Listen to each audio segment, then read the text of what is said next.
Maya, 19 ans, vit dans le luxe absolu. Elle porte des vêtements hors de prix, roule dans des voitures de collection et pense que le monde lui appartient. Son père, trop occupé par ses affaires, n'a jamais pris le temps de lui enseigner l'humilité. Maya grandit dans l'idée que l'argent donne tous les droits. Ce jour-là, le ciel de la capitale était gris et lourd, comme s'il portait toute la colère du monde. Maya sortait d'une boutique de luxe du centre-ville, le visage rouge de rage. Elle venait d'exiger une réduction de 40% sur un sac à main déjà hors de prix. Le vendeur, un homme poli mais ferme, avait refusé. « Mademoiselle, même pour vous, ce n'est pas possible », avait-il dit calmement. Maya avait jeté le sac par terre, crié que son père achèterait toute la boutique si elle le voulait, puis elle était partie en claquant la porte si fort que les vitrines avaient tremblé. Dehors, la pluie tombait de rue. Les trottoirs brillaient, les klaxons hurlaient, les passants couraient sous leurs parapluies. Maya, furieuse, monta dans sa Bentley noire aux vitres teintées. Le chauffeur, un homme discret nommé Samuel, l'attendait depuis 2 heures sous la pluie. Il ouvrit la portière sans un mot. Maya s'engouffra à l'arrière, trempa le cuir clair avec ses chaussures boueuses et aboya. « Démarre vite. Je veux rentrer tout de suite. » Samuel démarra doucement, habitué aux caprices de la jeune fille. Mais Maya tapa du pied. « Plus vite. Tu es sourd ou quoi ? Je t'ai dit vite. » La voiture accéléra. Les essuie-glaces balayaient frénétiquement le pare-brise. Les rues étaient inondées, des flaques énormes s'étalaient partout. Les motos slalomaient, les piétons sautaient sur les trottoirs pour éviter les éclaboussures. Maya, elle, regardait son téléphone, envoyait des messages rageurs à ses amis, « Ce vendeur est fini, je vais le faire virer. » Samuel conduisait prudemment, mais Maya s'énervait de plus en plus. « Mais tu fais exprès ou quoi ? On dirait une tortue. Je veux être chez moi dans 10 minutes. » Elle ne voyait rien autour d'elle. Ni les enfants qui rentraient de l'école trempés, ni les vendeuses qui protégeaient leurs marchandises avec des bâches en plastique, ni les vieux qui marchaient lentement sous la pluie. Pour Maya, le monde extérieur n'existait que pour la servir. L'argent de son père avait toujours tout aplani. Un sourire ici, un billet là, et tout le monde s'inclinait. Alors pourquoi aujourd'hui ça ne marchait pas ? La voiture roulait, maintenant dans un quartier plus populaire. Les immeubles étaient moins hauts, les boutiques moins brillantes. La pluie redoublait. Les gouttes tambourinaient sur le toit, comme des milliers de petits coups de colère. Maya croisa les bras, boudeuse. Elle imaginait déjà comment elle allait raconter cette histoire à ses amis. « Vous savez pas ce que ce misérable m'a fait. » Samuel ralentit un peu, il y avait du monde sur le trottoir. Mais Maya tapa à nouveau sur le dossier du siège. « Avance. Je me fais perdre mon temps. » Samuel soupira doucement, appuya sur l'accélérateur. La voiture bondit en avant. Juste à ce moment-là, une énorme flaque se trouvait sur la chaussée, profonde, boueuse, noire. Les pneus la frappèrent de plein fouet. L'eau jaillissement fut violent.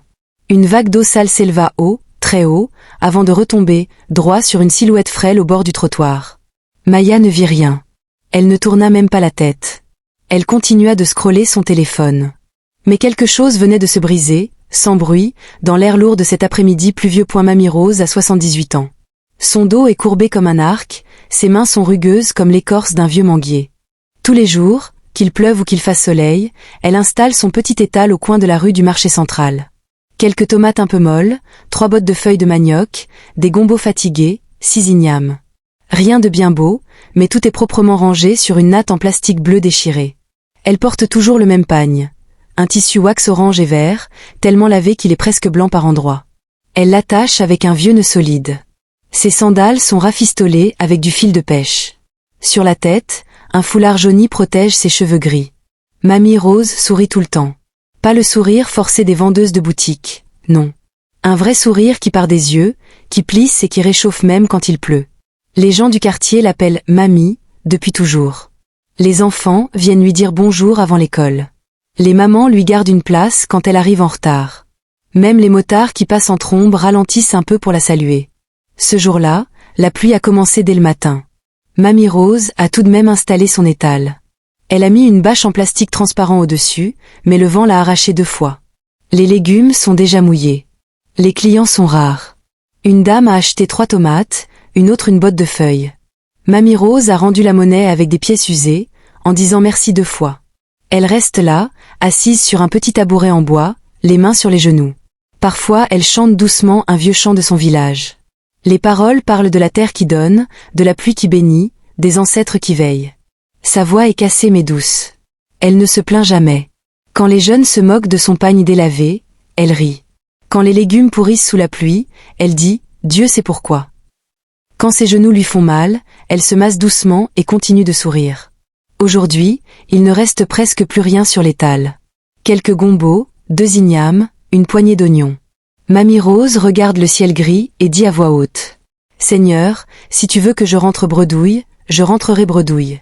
Mais envoie-moi au moins de quoi acheter le médicament pour mon petit-fils. » Elle ne m'en dit pas. Jamais. Elle vend, c'est tout.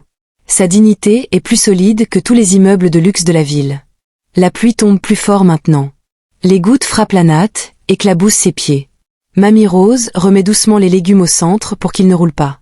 Elle essuie une tomate avec le coin de son pagne.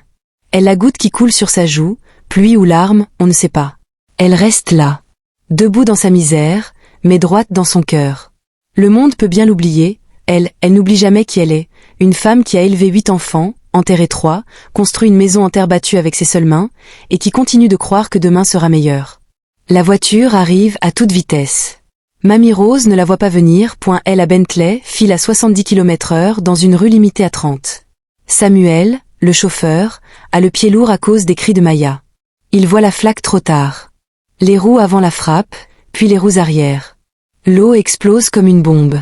Une vague haute de plus d'1 mètre s'élève, brune, pleine de boue, de feuilles mortes et de déchets. Elle retombe en cascade. Directement sur Mamie Rose. En 1 seconde, elle est trempée de la tête aux pieds. Son pagne colle à ses jambes maigres. Ses cheveux gris dégoulinent.